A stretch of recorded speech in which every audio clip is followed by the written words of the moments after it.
Hey guys, I figured I'd make a video guide for League Start to hopefully clear up a lot of the more common questions I get about the build.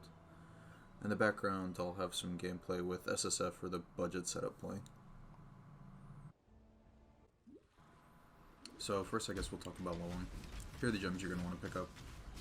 For the first 12 levels, feel free to just keep using Explosive Trap, Lesser Poison, but if you prefer, you can grab Caustic Arrow, Pierce. Once you hit level 12, you can basically be using Toxic Rain from there on in. A high physical damage bow can be nice for leveling, but it's not necessary. I personally just look for a high base attack speed bow, and if you can get a local attack speed mon, that'll take you all the way up to max. You want to find at least a 3 green, ideally a 4 green, and keep your Toxic Rain set up in there. If you have the luxury of leveling with uniques, a Quill Rain or a Silver Branch do just fine. I personally drop Skitterbots when I get Malevolence, because at around that point mana can get annoying, but feel free to try out both. You can also start manually casting Despair from this point, but the build does enough damage while leveling that it doesn't really feel necessary, and I'm too lazy to do it.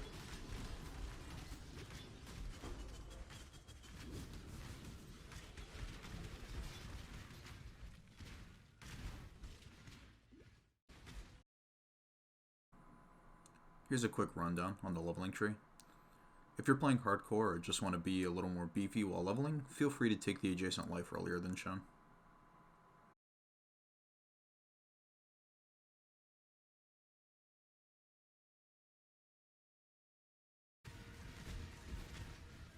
For your Ascendancy, take Patient Reaper first, then Prolonged Pain, Ghost Dance, and Escape Artist. If you're on hardcore, you should still start with Patient Reaper, but you can save Prolonged Pain for Uber Lab. As stated earlier, a 4-link bow will take you all the way through Act 10. Once you start mapping, you should start looking for a bow upgrade. There are 3 bow bases that are ideal due to their 1.5 base attack speed, and that's the short bow, the grove bow, and the thicket bow. A 5-link on any of these will take you into red maps without much issue. Similarly, you can farm Porcupine cards from specific layouts, and that's somewhere on the wiki if you want to look for that. Once you have your 5 or 6-link bow, you can start spamming alterations on it, and you want to look for +2 to socketed bow gems. Once you hit it, AUG if you can, Regal it, and then craft attack speed. If you manage to hit attack speed on your Augment or your Regal, craft whatever you have available on your bench. Chaos damage over time multi is probably the best if you've unveiled it from Betrayal encounters. Speaking of Betrayal, you want to be on the lookout for Elrion mods to lower the mana cost of Toxic Rain. In the meantime, you can use Praxis Rings if you have them, or you can just rely on Patient Reaper Sustain and use Vault Clarity for bosses. An Enduring Mana Flask works as well, but a flask slot is pretty expensive. In terms of uniques, if you're in the Trade League, look for Adziri's Step, Queen of the Forest, and Vertex Mask. If you're in SSF, have fun farming Adziri. As for endgame bows, due to the fact that Vicious Projectiles is no longer going to be in the mod pool for Elder bases, currently we're looking at a standard +3 bow gems base, ideally with attack speed, and then just crafting Chaos Dot multi. This is subject to a lot of change, as the bow mod pool is going to see a bit of variance with the upcoming patch, as well as the addition of new influence pools might be worth investing in. If you're interested in whatever the new endgame bow is, check back either on the forums or with my stream once the league actually starts. Currently we don't have enough information to say what the new bow is going to look like though. A lot of people have been asking about the Mirage Archer nerf, and while it will be noticeable, it won't be substantial. For pure mapping, it's still hands down the best support in the game. For boss encounters, you can consider swapping it out for a higher damage support. However, due to the way it functions, it's still likely to be your fastest kill time support. As for Awakened skills, we gain access to Awakened Vicious Projectiles and Awakened Void Manipulations, which are just straight damage upgrades from their earlier components.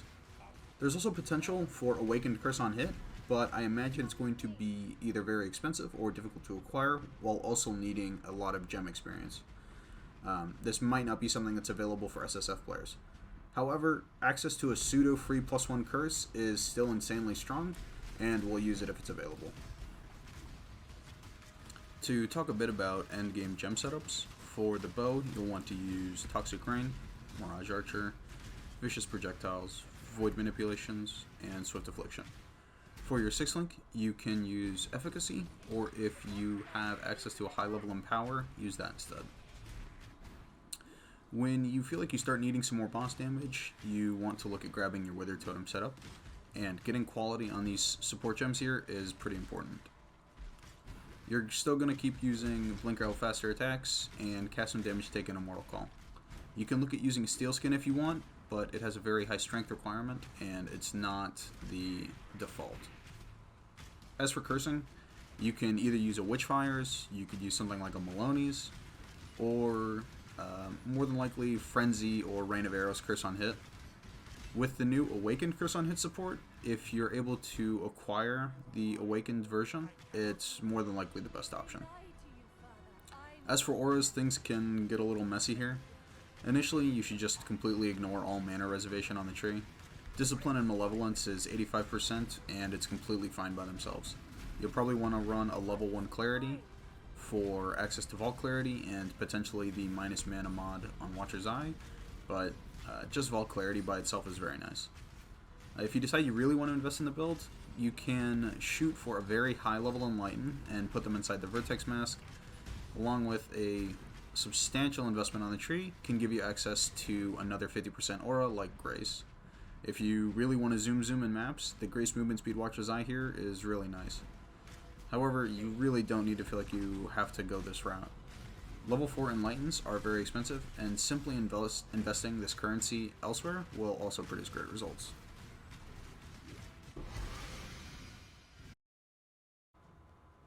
This is a budget kill that I recorded a while back that I'll just throw here for purposes of showcasing.